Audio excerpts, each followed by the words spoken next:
Okay, it's time to review really the last Stones album. That features, all their material, original material. Um, I kind of not, I kind of think this is a really well, I think it definitely has really, you know what I mean? Like the Stones have always been with their stuff and whatever, if you're thinking the stuff from the 90s and to this point now, to this album, which is a bigger bang. Now, personally, I think this is definitely really one of their kind of, I really think that some of the tracks are just so simple and they just seem pretty routine-esque by this point. The band really wanted to go kind of back to their old rootsy early 70s stuff like Sticky Fingers, Exile. Well, not to so much of a degree of Exile, but more of like, maybe Let It Bleed, Sticky Fingers, and even some of their 80s stuff, which of course they always, always throw in every time on their albums. So as you can tell, I'm probably going to really rush this video because not really much to say about this album, It was released September the 5th of 2005. It was recorded between 2004 and 2005. Recorded mostly in France and LA. And it was mostly just the three of Mick, Keith, and Charlie. It was mostly just the three of them. Ron apparently didn't really show up as much on most of the sessions.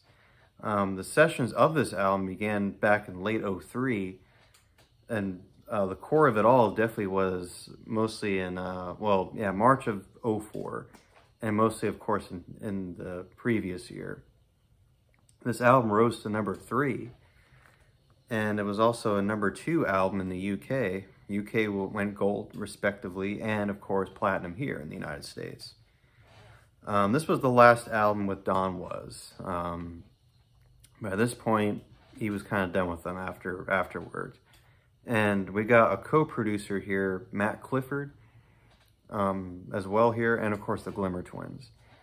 But yeah, a lot of people really, back when it came out, however, in other countries as well, this album went number 1 in France and the Netherlands, Australia, Austria.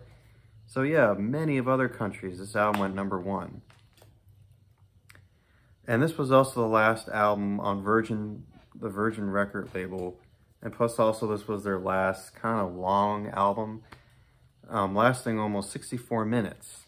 So, yeah. Now, I think the album title's a little bit, I think it's a little bit kind of, they should have named it something a little bit better, but I think all the guys are kind of really, they have like a nerdy side to them, so they kind of really like the whole scientific theory thing of, as they were very fascinated by whatever, upon the release of the album, the Stones had a humongous tour. Now, they had a big tour for this album. Are you kidding me? That grossed beyond millions, It ran from, of course, during the release of the album to August of '07. That's kind of crazy to think about it, Plus, this album sold almost 546,000 million copies. That's crazy. They're the Stones, they just do whatever they want, But I was going to go through these tracks very quickly here. This is, come to think about it, this was almost an end of an era for the Stones, Because, to think about it, you gotta see. It's been almost, what, 13 years? Well, I guess so, maybe 14 years. Something like that. It's been pretty damn long. Well, 7 years. Well, no. Longer than that. Yeah, I think we're taking a look at 17 years, I think, since this album's release. And yeah, Blue and Lonesome, that was mostly a covers album. But anyways, So what I did here is that I kind of categorized these, all the individual tracks to their proper, respectively on their genres, if you will. So I'm gonna start off with the Stones rockers and bluesy stuff, and then kind of, medium tempo, like their, their funk songs and all that. I gotta tell you, some of them are very, very formulaic. Most of these songs are, with Mick's, vocal approach and the way, the guitars are played, and because it was mostly just, there wasn't any special guests or none of that. They weren't trying to do like what the other album was, And not much to say, but here we go. Here, let's go ahead and talk about the Stones rockers, the bluesy and Delta blues songs here. The opening track here is "Rough Justice." Now, of course, the Stones always open up with some sort of rocker, This one's pretty cliche here. Great classic fuzz rocker. And this reminds me a lot. I know a lot of people compare the mixed vocal style, whatever, to like maybe Arctic Monkeys, like Black Keys. And yeah, I can totally see the point of some of the people that say that, Yeah, it's pretty good, with some distorted vocals by Mick, It's not bad. Then the second track is "Let Me Down Slow." There's, of course, they imply the album, the title track or the song titles to be pretty like how they were, like maybe some of the dirty work. I don't know. It's kind of contemporary. I kind of feel a little contemporary-esque feel here. Do you like the harmonics? They're very clever. I also love the acoustics, acoustics in the back, and plus the backing mix as well, or the back acoustic or acoustic guitar. Yeah, it's not too bad. Then we get the next one, "It Won't Take Long." Call it very plucking, electric intro, And once again, this kind of sounds a little bit like, even "Rough Justice" too. Has a little bit of that Black Keys feel, and even Arctic Monkeys. Plus, I also love Mick's line of, "Hopefully by Christmas hopefully it won't take long until then," or whatever, but whatever.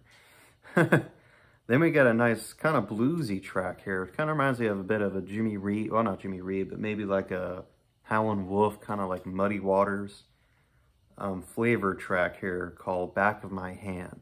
This one's kind of good. I really like the kind of slow groove, kind of like something they did off of, so this is kind of, a good example of them trying to get back, maybe one or two tracks or a couple, whatever. Not all the way, but, really love, of course, Mick's harmonica. Of course, it's always great. Really love that shuffling beat. It's kind of good, Then we get "Oh No, Not You Again." Yeah, it's a pretty typical Stones rocker here. With that Sticky Fingers flavoring once again. A lot of F-bombing here. I noticed Mick's been kind of really, throwing the F-bomb, throwing the F-word a lot on here. But yeah, do I think it's a great song? No, of course not, but, whatever. Then clever, I love this little clever song title here. "Look What the Cat Dragged In." This sounds a lot like NXS. Yeah, totally, I can definitely see that. Nothing special, but, whatever. It's pretty much a pop song, "Driving Too Fast." Call this an okay rocker. Sounds a lot like the Black Keys once again with that vocal approach and that kind of really distorted vocals here. With some really good, interesting, electric guitars here once again. It's nothing really too, whatever. But yeah, nothing too surprising, whatever, And this is actually the last track off the album. It's called "Infamy," and this is a Keith song. It's okay. I call it here middle of the road, whatever. I really like the milky face shifters like they've always been doing. And a nice harmonica too as well. Mick's definitely applying a lot of the harmonica here on this album. Yeah, but it's kind of okay. Not special, not great either. Yeah, whatever. Now let's talk about some of the R&B kind of funk stuff, you know, medium tempo songs here. And I like this one. This one's called Rain Fall Down. And it sounds a little bit 90s, I think. It sounds a little bit mid-90s.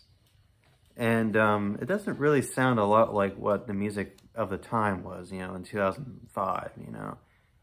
You know, I do like the funky rhythm electrics, you know, it's kind of okay.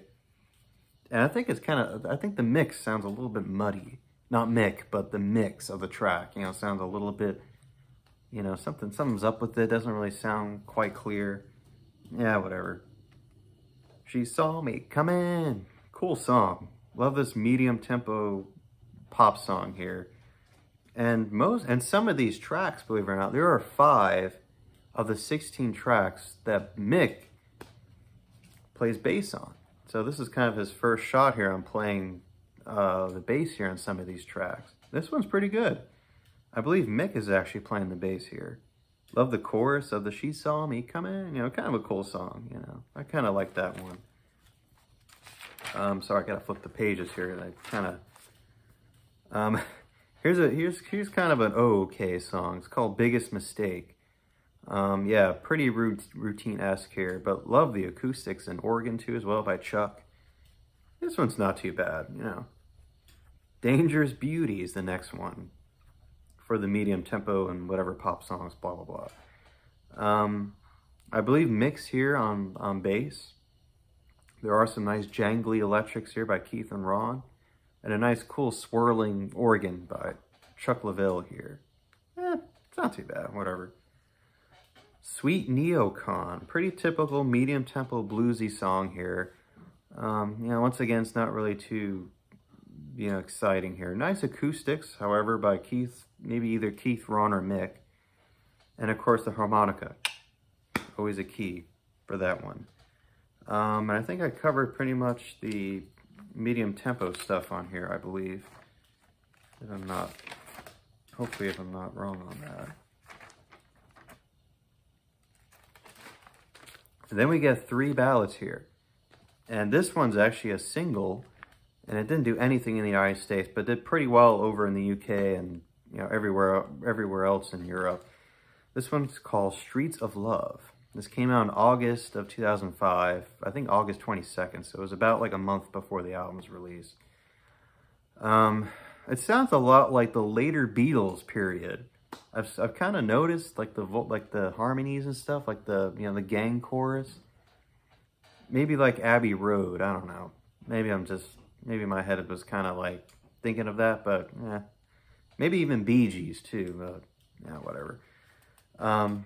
It does, however, have a nice, great, kind of slow intro leading with an acoustic and a piano too as well. That leads into more of a louder chorus. So it has a little kind of a soft moment, and then it kind of gradually becomes a little bit more, you know, uplifting, I guess. That's pretty good, you know, whatever. And then this, yeah, so there was 2 key songs, but the other one I just mentioned, the last track, Infamy. This is another one. This is another one that he does. This Place Is Empty. It's okay, you know, very nice Keith ballad once again, you know. You know, pianos are okay, acoustics, you know, there's a nice acoustic intro. And I'm pretty sure that's played by Keith.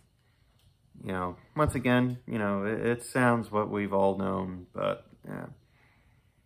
I mean, I'm telling you, it's nothing like Coming Down Again, but, you know. And then this last one here, which is not the last song of the album, but there's the last of the Soulful Ballads here. And I think I pretty much covered everything else. This one's called Laugh I Nearly Die. It's pretty much their gypsy kind of, you know, they always throw in their kind of, you know, gypsy flavored songs here. Yeah, it's okay. Mixed soulful vocals are okay. You know, whatever. You know, I could see the point, and, you know, whatever. So, folks, as you can kind of tell as I review this album here, I don't really care about this album as much. I don't know. There's some good songs, but I don't know what I can say. It's kind of alright, you know. I mean, people love this album. I think there's definitely a little bit more respect to this album, and when it came out, rightfully so, it was a big hit, you know. But, I don't know. I don't really feel that, you know, kind of excited about the album, you know. So, you know, we got what we got, basically, you know. But that's how I feel about the album, folks. So let me know what you think of A Bigger Bang. I know some folks really like this album, and some folks don't, and I'm kind of like one of them, you know. So when we get to Blue and Lonesome, it would be kind of a whole new, you know, because I think about, you know, they waited a whole nother decade. I think maybe 9 years, another 9 years, so they make another album. And of course, it's mostly covers, and I probably won't spend too much time reviewing, you know, but anyways, folks, A Bigger Bang. Okay, folks, bye-bye.